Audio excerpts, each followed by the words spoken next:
marami yung pwedeng maituro sa kanila tungkol sa nutrition, sa health, sa sports. Kaya napakaganda kung talagang susuportahan nyo yung project na yun.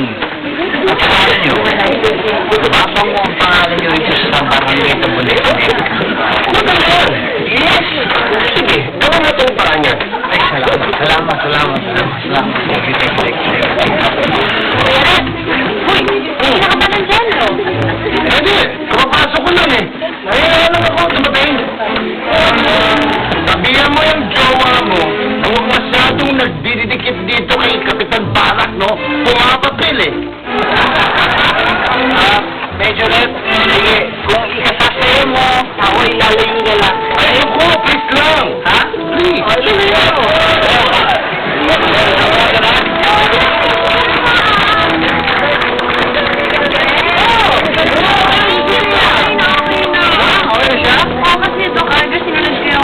Sa akin, lahat ng pagkain niya wala na masyadong Ah, talaga?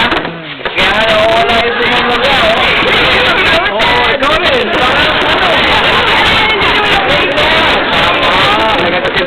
Captain Barak, I think it's about time for the announcement.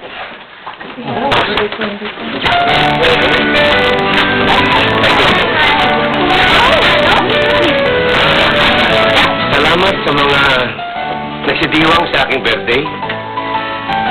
Tulad ng aking pangako, dito kaya announce kung sino ang madadagdag na lupon sa ating barangay.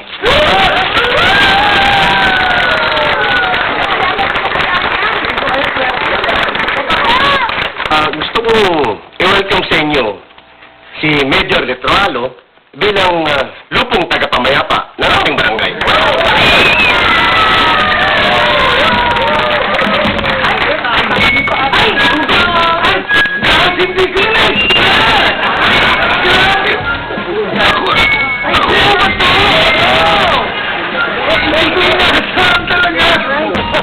Salamat po! Nagulat ako, hindi ko sabihin ko yung kapitado. Hindi ako prepared. Gusto mo ako na magpasalamat sa mga taga-connect. Salamat sa inyo. At lalong-lalo na kay Kapitan Barak. Maraming salamat. Alam niyo, nakita ko na kinakailangan magkaroon ng proyekto ang Barangay Tabuneknek para sa mga kabataan. Kailangan matuto sila ng tungkol sa nutrisyon, sports, at sa health. Kinakailangan yan. At sana makapagpatayo tayo dito ng health center para sa mga kabataan. Ayan.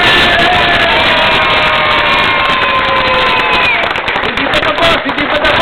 May maganda akong balita sa inyo. Hindi na tayo kailangan maghanap ng center. Ang aking tahanan, ang bagong center.